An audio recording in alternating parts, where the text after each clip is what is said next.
Olá, seja muito bem-vindo a este canal. Vamos falar hoje, da sintaxe Elm. Vamos entender um pouco sobre essa sintaxe Elm. Então, só para a gente ganhar tempo com isso, eu vou criar um arquivo aqui.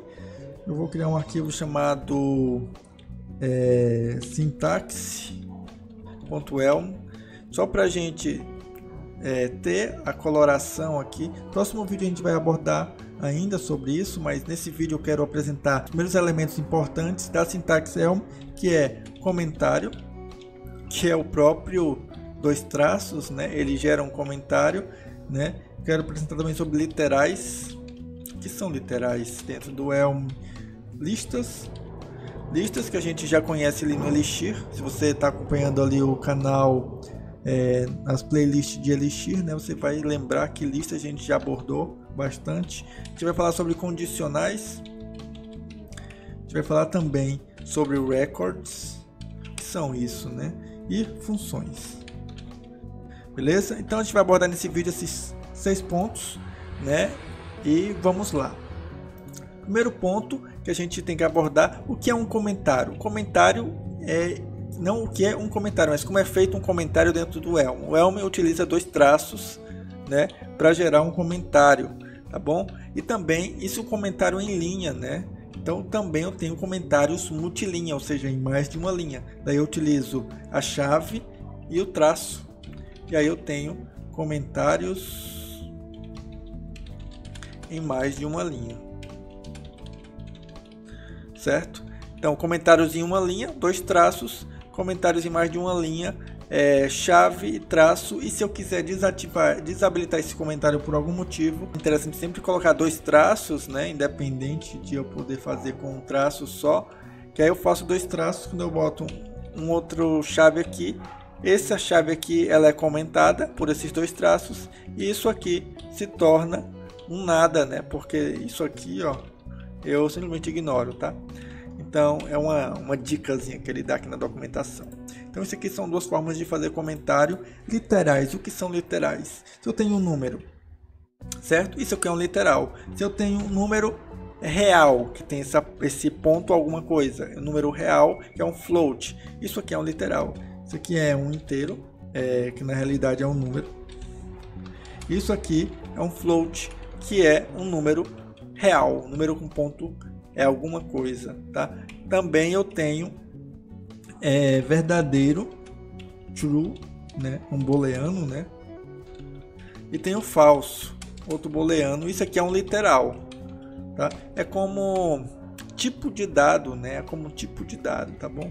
Então eu tenho um caractere, na verdade, eu tenho uma string, uma cadeia de caracteres, tá? E eu tenho strings multilinhas, uma string multilinha. Então eu tenho uma string em várias linhas. Se nem se existe esse multilinha aqui, uma string em várias linhas, tá? Beleza? Pronto. Então o que são literais? Tipo de dado: número, ponto flutuante, que é um float, um booleano, true ou false, um caractere, uma string multilinha, que também é uma string na realidade. E por ser multilinha eu consigo botar aqui um aspas, tá?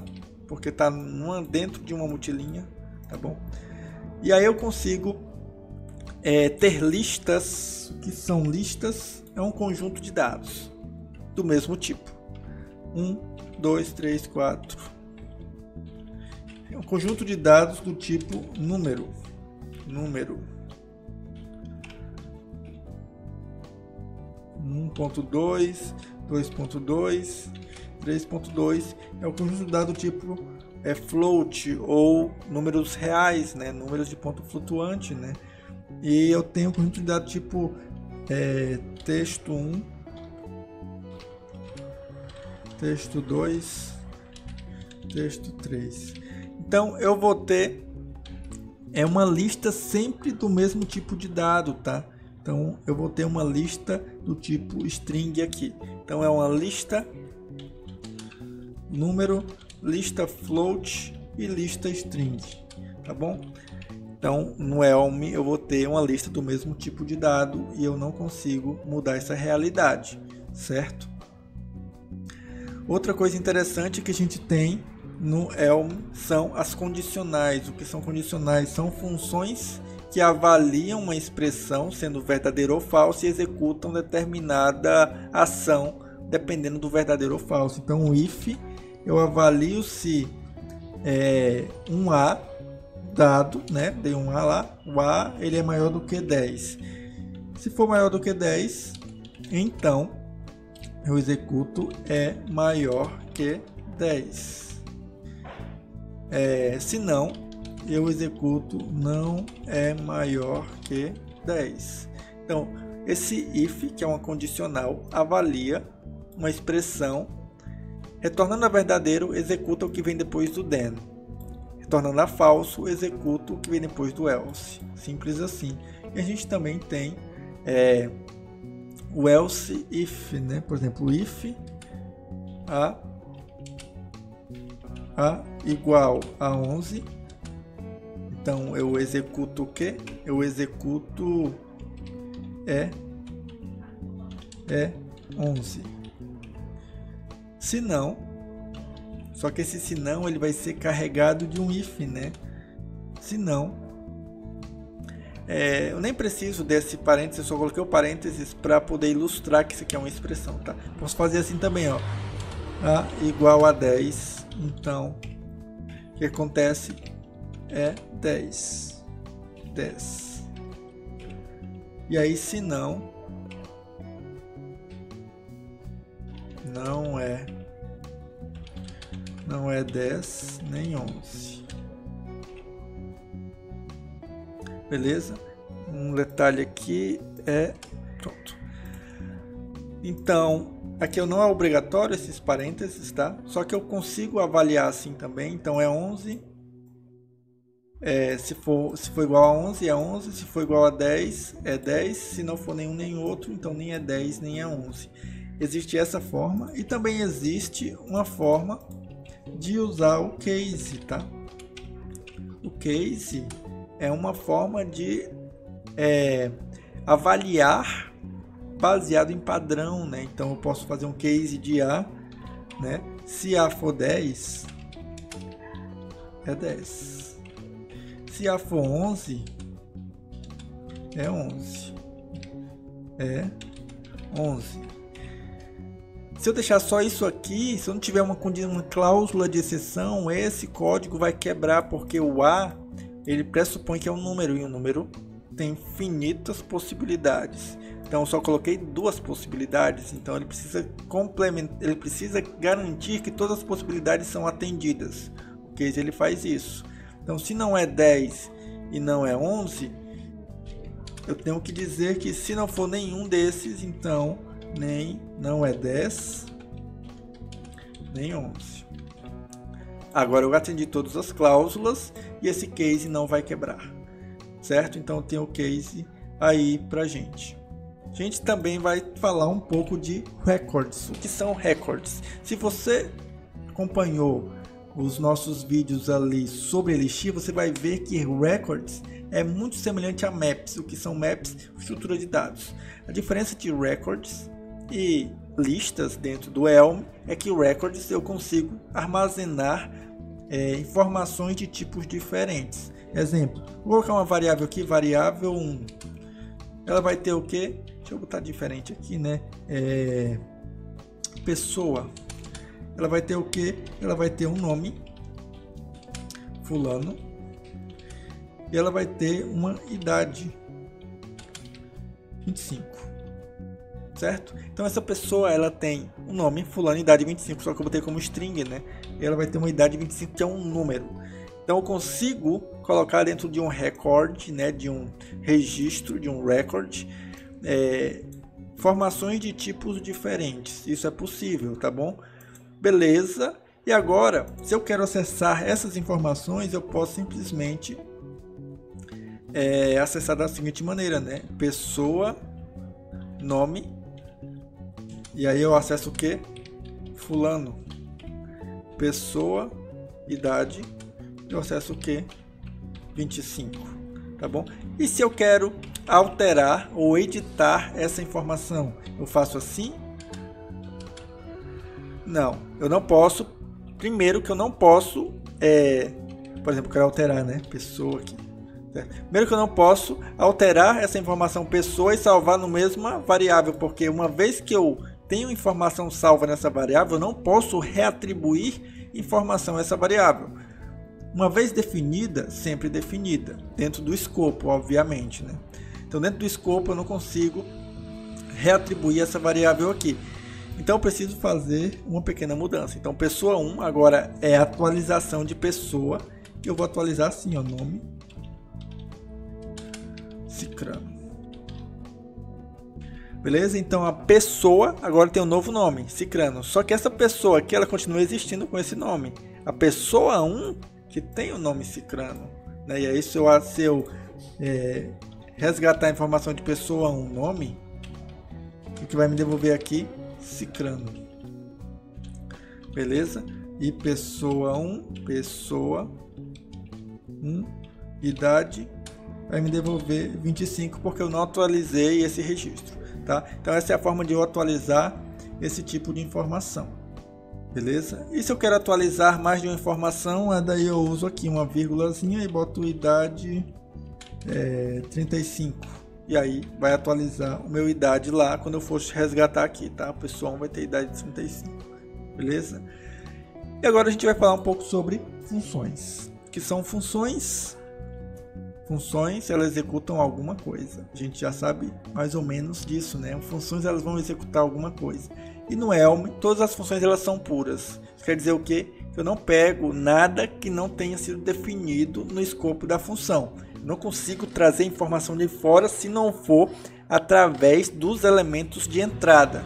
O que eu quero dizer com isso? Quero dizer assim, se eu defino uma função soma, que tem os argumentos A e B, então eu só posso utilizar os argumentos A e B para fazer parte da minha equação, da minha expressão. Eu não posso utilizar pessoa 1, por exemplo, que ela não foi definida aqui dentro. Eu não posso usar mais pessoa 1 idade, por exemplo. Eu não posso fazer isso. Apesar de ser um número, eu não posso, porque ele não conhece pessoa 1. Pessoa 1 não foi definido no escopo dessa função. Precisaria botar pessoa aqui, ó. Né? Ou seja, uma variável que vai ter vai ser uma pessoa, e aí eu consigo acessar o pessoa idade aqui, tá bom? Mas de outra forma eu não consigo acessar elementos de fora. E como é que eu defino uma função dessa maneira? Meu identificador de função, né? Que poderia ser uma variável, né?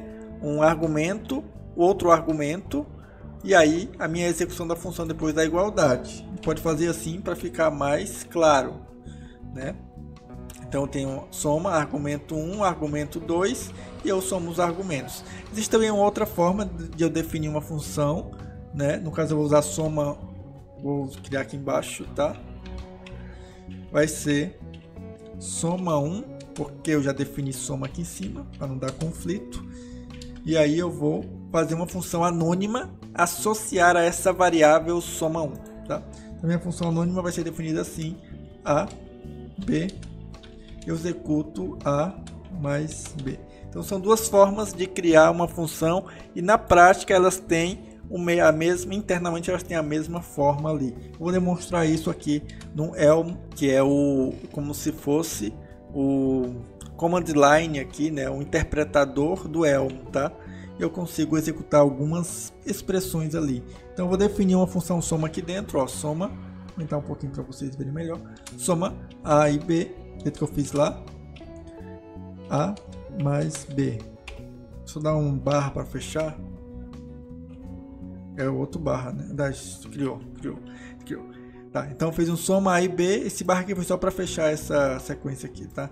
Então A e B, então ele é uma função que recebe um número, recebe outro número e devolve um número. Ele já identificou que é uma função que vai usar números. Então se eu usar soma 1 e 2, ele vai devolver o 3, que é um número. Então como é que eu crio uma função assim e como é que eu chamo uma função assim? Ué, não tem vírgula, não tem nada, não tem. É espaço, tá? Se eu crio uma função sub, eu vou criar da segunda forma que a gente definiu aqui em cima, né? Vou criar como função anônima, tá? Então, A e B, ou seja, uma variável sub que vai ter o valor de uma função anônima A, que tem argumentos de entrada A e B, e ele subtrai esses dois valores, certo? Então, se eu executar aqui sub 2 e 1, deve retornar a 1. Agora, se eu executar um soma de um sub, como é que fica? Soma, e aí no primeiro argumento eu boto um sub. Então, vou botar um parêntese para entender que o escopo da minha função é esse aqui, ó, sub 2 e 1. E aqui eu vou botar 5. Então, isso aqui ficou sendo o meu primeiro argumento da função soma. Esse aqui ficou sendo o meu segundo argumento da função soma.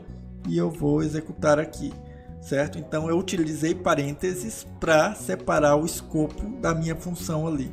Então, basicamente, começamos a estudar um pouco mais de Elm agora, na sintaxe, certo? Esse vídeo foi para falar um pouco sobre isso. No próximo vídeo a gente vai continuar falando um pouco mais de sintaxe, ainda tem alguns elementos a mais, antes de cair dentro ali nas aplicações Elm, tá? Espero que você tenha gostado. Se você tiver gostado, se tiver feito sentido para você, curta esse vídeo, se inscreva no canal se não for inscrito. A gente vai continuar publicando conteúdo de Elm, né, nessa playlist de Elm, até abordar todos os conteúdos, né, tudo que pode ser abordado e criando aplicações reais. A gente vai validando isso pouco a pouco, até ter um conhecimento bem mais sólido ali sobre Elm. Tá bom? Então te vejo no próximo vídeo. Compartilhe esse vídeo, se tiver alguém que tiver interesse aí você conheça, compartilhe o vídeo e nos vemos ali no próximo vídeo e até mais.